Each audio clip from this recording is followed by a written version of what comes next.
dapat digambarkan bahwa perilaku fitnah dan ghibah masih sering terjadi dalam kehidupan sehari-hari. Terlihat jelas bahwa perilaku menjelekan orang lain masih dapat dilakukan dari berbagai kalangan, tidak mengenal usia, jenis kelamin, kondisi, tempat, suasana. Bahkan menjelekan orang lain dapat dilakukan dari mulai anak-anak hingga dewasa. Nah, hal ini menunjukkan bahwa perilaku ghibah ataupun fitnah sudah dianggap biasa oleh sebagian besar masyarakat. Namun, nyatanya dalam ajaran Islam, fitnah dan ghibah merupakan dosa besar yang seharusnya tidak kita lakukan.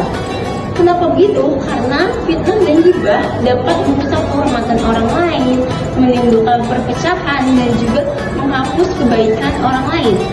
Maka dalam video ini dapat disimpulkan tentang pentingnya penerapan adab dan juga tentang lemahnya penerapan adab berbicara yang seharusnya dijaga oleh seluruh umat muslim.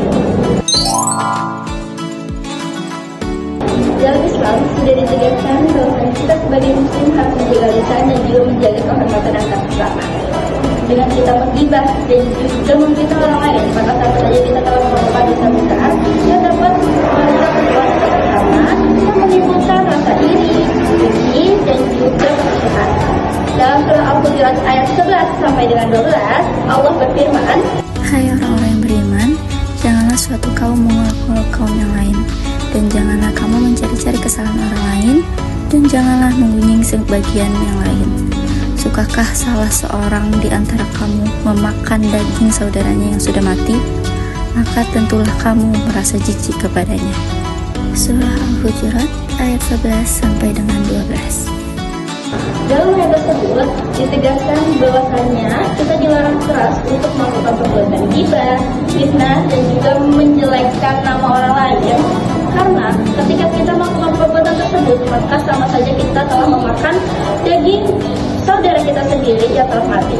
Nah, perumpamaan tersebut adalah perumpamaan yang sangat menjijikan karena menggambarkan betapa hinanya perbuatan tersebut. Nah, gimana sih solusinya? Yang pertama, menjaga lisan dan niat. Kita harus pikirkan dulu sebelum kita berbicara, apakah ucapan kita membawa kemanfaatan atau justru malah menyinggung perasaan orang lain. Yang kedua, mengalihkan pembicaraan. Jika kita berada di lingkungan yang sedang bergosip, ubah topik atau tinggalkan tempat itu secara sopan. Yang ketiga, menanamkan kesadaran diri. Ingat bahwa semua perkataan akan dimintai pertanggungjawaban di hadapan Allah. Menanamkan nilai akhlakul karimah. Pendidikan tentang adab berbicara perlu didirikan sejak dini, baik di rumah, sekolah, dan di lingkungan masyarakat. Lalu yang kelima, gunakan media sosial dalam bijak. Jangan mudah menyebarkan informasi atau komentar yang belum jelas kebenarannya, karena fitnah di dunia digital bisa lebih luas dampaknya.